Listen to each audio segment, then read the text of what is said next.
Sveiki audio žiūrovai, štai mes vėl čia. Ir ką apie šiandien mes pakalbėsim?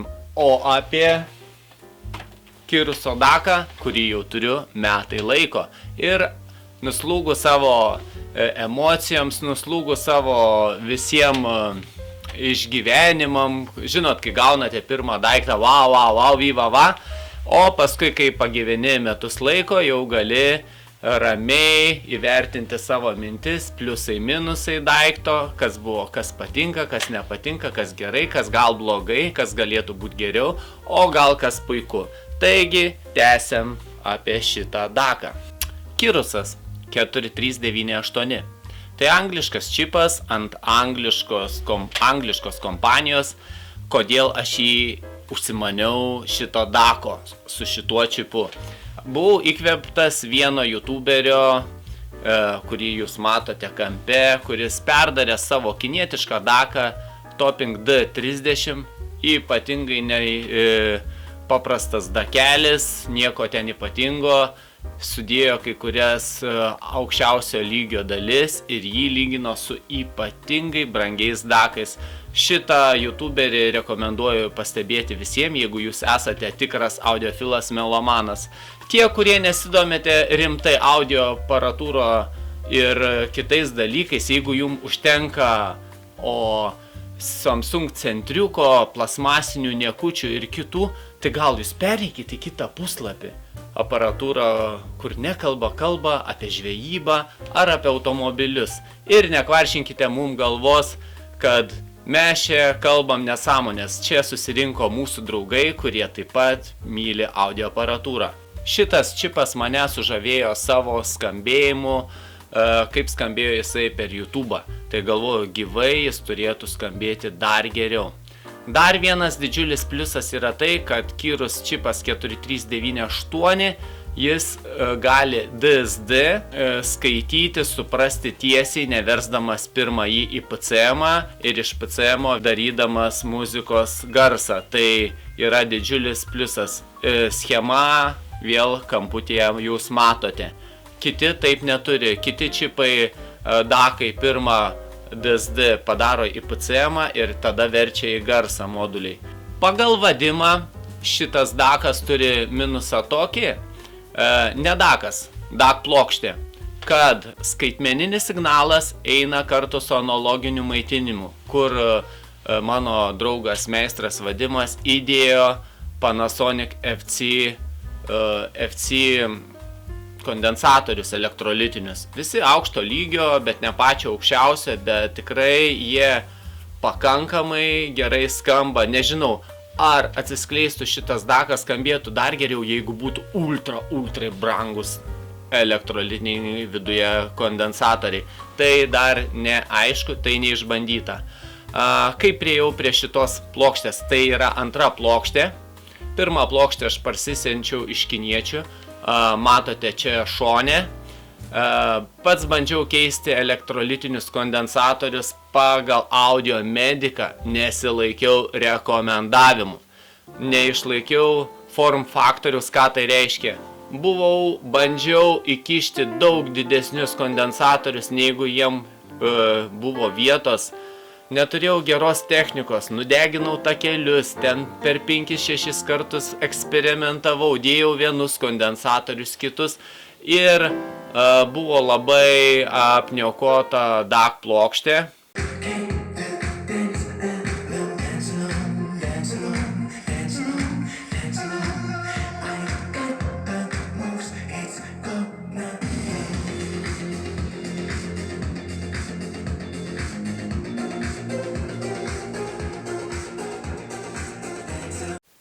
Net Egidijus nesugebėjo jos atstatyti, bet kai atstatė bent vieną kanalą, jis su savo draugeliu sakė: Martynai, wow, skamba tikrai kaip high-endas.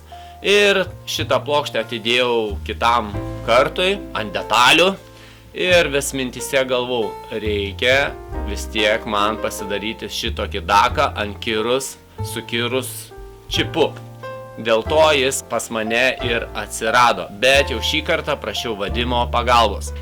Būtent šita antra versija turi receiverį Kirusą. Kamputėje parašyta, koks yra tai receiveris, nes tiksliai neprisimenu, kokie skaičiukai, o pirmoje plokštėje buvo AK4118. AK4118 labai detalus, sterilus ir man jisai nepatinka, nes aš turiu tokį pat čipą kituose komplektacijose ir jis man sausokas, per koksalą, kai klausau, jis man nepatinka. USB plokštė taip pat eina per šitą CS receiverį anglišką, viskas eina ir koksalas, ir USB. Jeigu jūs įkišite vienu momentu ir koksalą, ir USB, negros USB, gros tik per koksalą. Tai šiek tiek nepatogu, nes reikia ištraukti arba įkišti tik vieną laidą. Ir USB CS šitą čipą lyginau su šita dėžute CM6631A Pro. Viduje, kaip jin atrodo, galit pasižiūrėti viduje. Man CS čipas patiko labiau. Šitą dėžutę USB laido informaciją padaro į SPDIF-ą arba į koksalą. Geras dalykas, tikrai skamba jisai gerai, bet receiveris su CS-u angliškoju man patiko labiau, jis skamba muzikaliau. Su kuo aš jį lyginau? Pagrindė lyginau su TDA 1541, su šituo daku. Jau jį esu jum apžvalgą padaręs, parodęs, kas jo yra viduje, kaip jisai skamba. Tai šitas mandakas balsas skamba truputį geriau. Ir tai ne čipo problema, greičiau aprišime, bet jeigu rinktis reikėtų vieną iš tų dakų ir turėčiau tam tikrą pinigų sumą, pasirinkčiau šitą daką su CS4398. Kodėl? Jis yra daug pigesnis, skirtumai jaučiasi labai minimalus, gan nedideli. Detalumas šito dako yra geresnis. Balsas tik truputį nusileidžia. Visa kita, kas dar man patinka, kaina, vienas dalykas, liuks. Antras dalykas, kas patinka, tai, kad groja ne tik 1644 formatu, groja 24.192 atrodo formatu iki ir DSD groja. Tai man tai labai tinka ir patinka. Nes klausant šito dako su 1541, tai mane erzina. Ir su šituo daku, jeigu vien tik su juo, nenorėčiau likti, geriau likčiau su Kirusu. Jis yra universalesnis. Šitą daką, kuris yra šitoje dėžėje, jį galima įkišti ir į mažesnę dėžę. Jis yra plokštė, kompaktiškesnė. Dar lyginau jį su Harman Kardonu 730, kaip čipas tiksliai vadinasi, nepamenu, matysite čia parašytas kamputyje, kurį perdarė šitą CD grotuvą Egidijus, aparatūrų skambėjo geriausiai. Tai lyginant su šituo CD grotuvu, kai staigiai perjungi Kirusą, kai vien klausaisi Kirusą, atrodo viskas nuostabiai, viskas gražiai, tembrai puikus, muzikos atspalviai visokie, viskas, balsas gyvas, muzikos tonai gyvi, bet paklausius šito perdaryto CD grotuvo, atrodo taip. Detalumas mažesnis, balsas prastesnis, stereo panorama tokia pati, bet tembrai gan prastesni lyginant su šituo CD grotuvu. Nenuvertinkite, nesupraskite mano žodžių klaidingai. Nuo šito CD grotuvo į kaulus gavo net maniškis TDA. Balsas taip pat buvo geras, bet stereo panorama šito CD grotuvo buvo geresnė, detalizacija taip pat šito CD grotuvo yra geresnė. Tai jis iš šitų flagmanų mano 3 užėma 3 garbingą vietą. Aš juk esu operacinių čipų mėgėjas, bandytojas, eksperimentuotojas. Pirma šitas CS buvo išbandytas ant musės 8920, tikrai originalus, ne iš AliExpress pirktas, ten Profusion, angliška kompanija ir tikrai originalus. Skambėjo tikrai puikiai, iš pradžių Vadimui patiko, paskui įdėjom kinietišką Weiling Harsdam kloną. Po ilgo laiko skambėjo dar geriau, kaip kiti youtuberiai sako, kad jis skamba lėčiau. Po metų laiko išsitraukiau krūvą operacinių stiprintuvėlių ir aš juos lyginau, klausiau. 8.9.20 patiko mažiausiai, nes garsas pasirodė pagal kitus plokščias. Įdėjau Signetic originalą 5532. Labai garsas supanašėjo į TDA 1541. Detalizacija suprastėjo, buvo mažesnė, bet balsas dar paliko gyvesnis, balso faktūra man patiko labai.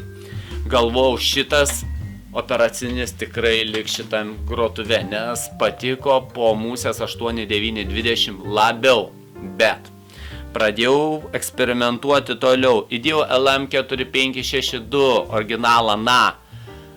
Atsirado detalių daugiau, niuansų, negu pas Signetica. Čia nesustojau. Įdėjau 8820. Šitas Musės 8820 skambėjo už 8920 geriau. Atsirado ir žemi, ir balsas buvo geras, ir man nepasirodė toks plokščias, detalus labai. Ir čia vėl nesustau ir išbandžiau AD823. Kokie aukšti buvo nuostabus. Ir kas keiščiausia su AD823, visur kitur nebelieka žemadažnis arba midbosis labai suprastėja. O būtent čia nei midbosis nesuprastėjo, nei žemi nesuprastėjo, bet buvo superiniai aukšti. Ir nusprendžiau jį čia ir palikti, nes jis čia karalius. Kol kas su operaciniais stiprintuvėliais su šituo daku baigiau. Ir kadangi AD kitur, kur bekišdavau, būdavo aukšti labai geri, o žemi labai prasti. Tai ir čia sustojau su šitojais eksperimentais.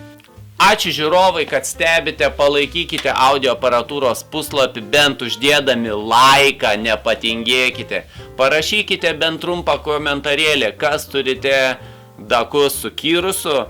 Dėl garso turime tą, ką turime. Filmuoju į veidrodinį dabar fotoaparatą ir Rode Mic Mono. Ir yra kaip yra. Seniau būdavo kartais filmuodavau į telefoną. Tai nėra kažkokia apmokama, privati, brangi studija. Viskas daroma namų sąlygom, naudojant savo laiką, savo išteklius ir tai, ką turime.